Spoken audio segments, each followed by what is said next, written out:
C'est un incident qui passe mal. Un écran noir de 45 minutes pendant que 2 millions de Gabonais étaient devant leurs écrans de télévision pour soutenir les Panthères, lesquels étaient opposés aux éléphants de Côte d'Ivoire. 24 heures après ce grave incident technique, le ministre gabonais de la Communication et des Médias a convoqué les responsables de télédiffusion du Gabon. Comme nous avons tristement constaté, toute la première mi-temps n'a pas été diffusée. Suite à un problème technique qu'il a fallu remédier à la dernière minute. On est vraiment gêné d'avoir vu nos compatriotes dans cette situation face à cet événement qui était aussi important pour eux. Selon les explications du directoire de télédiffusion du Gabon, cet incident serait dû à une antenne qui aurait bougé.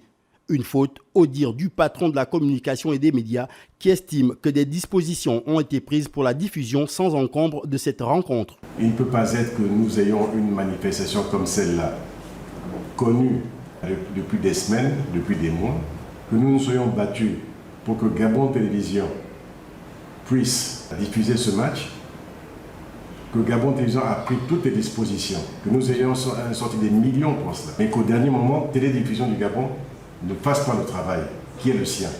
Alors quand j'entends dire oui, on a fait les tests, 14h, 17h, tout était bon, et puis l'antenne a bougé. Bon, enfin, pour moi, c'est pas une explication, ça. Par ailleurs, Paul-Marie Gondjou a exigé qu'un rapport détaillé de cet incident technique lui soit transmis. 45 minutes, c'est même pas 1 minute ou 2 minutes, 45 minutes. 1 minute, on peut comprendre le temps de 45 minutes pour fixer, se connecter. Enfin, ça n'a aucun sens. Ça n'a aucun sens. Donc là, je vous ai vu, je veux des explications écrites, et après, les sanctions doivent tomber. Parce que ça, il n'y a pas autre chose. Alors que le Gabon accueillera le Burundi lors de la 10e et dernière journée des éliminatoires du Mondial 2026, le 13 octobre 2025, toutes les dispositions devront rapidement être prises pour que cette situation ne soit qu'un lointain souvenir.